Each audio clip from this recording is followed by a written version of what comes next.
Hello my dear students, welcome to your history online class.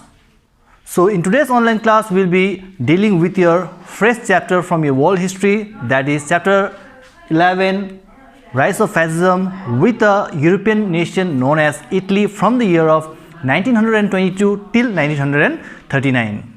So in this chapter mainly what we will study is exactly the topic how Benito Mussolini stood as a great dictator and what kind of policy exactly was taken by him in order to make Italy a very self-sufficient nation. At the same time, what kind of betrayal was done by Great Britain, as there was a secret treaty of London 1915 that was signed, and what kind of strategy was taken by Mussolini in order to make his nation one of the industrialized nation and just get ready for the World War II. So let's start the class. So first topic will be your post-war discontent and the rise of Benito Mussolini. So Benito Mussolini, he was regarded as one of the great dictator, a great leader, a great state person. At the same time, in the year of 1919, he founded a fascist party for Italy country. So after forming this fascist party, whichever the party that got existed in Italy, all were been demolished, all the opposition party was been put to a full stop, or it was been crushed because a new party was emerged. So that we see that what kind of implementation or what kind of exactly the idea that he had in order to make this fascist party a very legal political party in Italy. Next we see that a secret Treaty of London. So secret Treaty of London, which was actually signed between Italy and Great Britain in 1915, it was actually a treaty signed regarding the 3 or 4 areas or the territories which was about to be given to Italy after the end of First World War, and it was signed between Italy and Great Britain, and the areas or the territories like Trentino, Tracy, and even the northern Dalmatia. So these were the 3 to 4 regional areas which Great Britain was about to give to the Italy nations as the secret treaty was signed. But after the end of First World War, there was no any such kind of fulfillment or the promises that was been made before the Treaty of London. So that in anger, just to avenge or just to get revenge against Great Britain, they started making their nation under the leadership of Mussolini a very well equipped or the self-sufficient nation and getting ready for the Second World War. Next we talk regarding after the First World War.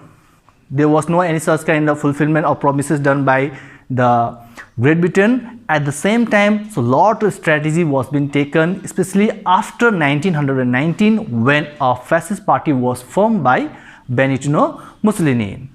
And before Benito Mussolini came to power, before that there existed nearly 4 to 5 different governments for Italy in order to make Italy a very powerful, strong in administration wise, economic wise, military wise, and different settings of department. But they were not able to make Italy a very great nation in terms of all this topic. And it was the great leader Mussolini who had to come to power and make lots of processes, get into actions or the schemes which he mainly thought to unify his nation Italy.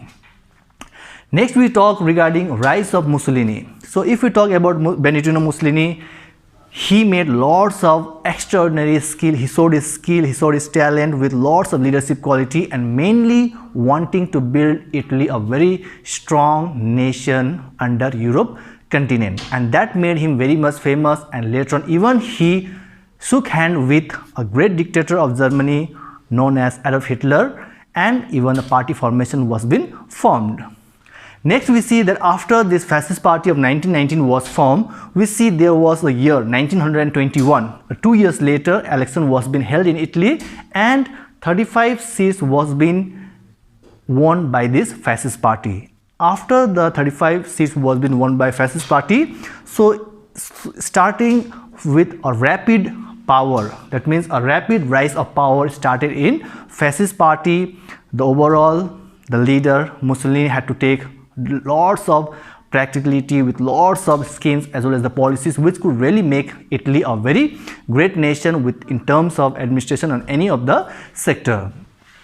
And then we see even Benito Mussolini, he took a decision to march, just to move to a place known Rome, which at present we know it is the capital of Italy, with all his followers, with all his troops-men, just to go and just see what is exactly the reaction that is going in Rome place. And the next topic will focus that is known as King Victor Emmanuel. So during those time also, like Italy was a monarchical system, that means king, queens, and they were been ruling the entire nation. But when King Victor Emmanuel came to know about the perspective, about the ideas as well as the object of Mussolini, so he finally made a clear decision in order to make this great leader Mussolini as the Prime Minister of Italy, thinking that he would really make a lot of justice to the people, at the same time lots of new kind of ways of strategy would be very much been built for this Italy nation. And then we see after the Fascist Party was formed, again we see that there was absolute individual as well as the group relative. So overall the power mainly was vested on the responsibility of this only party that existed, known as Fascist Party, and then slowly all the smaller or the bigger political party got demolished and it was been crushed down by this Fascist Party. And the last topic for your today's class, that will be your how Italy also signed a Rome-Tokyo-Berlin Axis Pact. So this Rome-Tokyo-Berlin Axis Pact is mainly famous because all the three, like Rome as well as Tokyo as well as Berlin, it is exactly the capital of all the Axis nation. Like Rome is the capital of Italy, Tokyo is the capital of Japan, and Berlin is the capital of Germany. So finally these three nations, two European nations and one Asian nation, Japan, they formed a very good, like a friendly relation by signing a pact in 1937, just 2 years before the Second World War started. And finally we all know that how Italy also got involved in the Second World War, which was started from the year of 1939 till 1945, and ultimately even we know the result as well as consequences, how Italy was not able to get victory over all the four allied nations, that is Great Britain, followed by USSR, America and France. So this was overall the topic as well as subtopic that you need to focus in order to go with this chapter, that is Rise of Fascism in Italy. Till then, stay safe, thank you and God bless.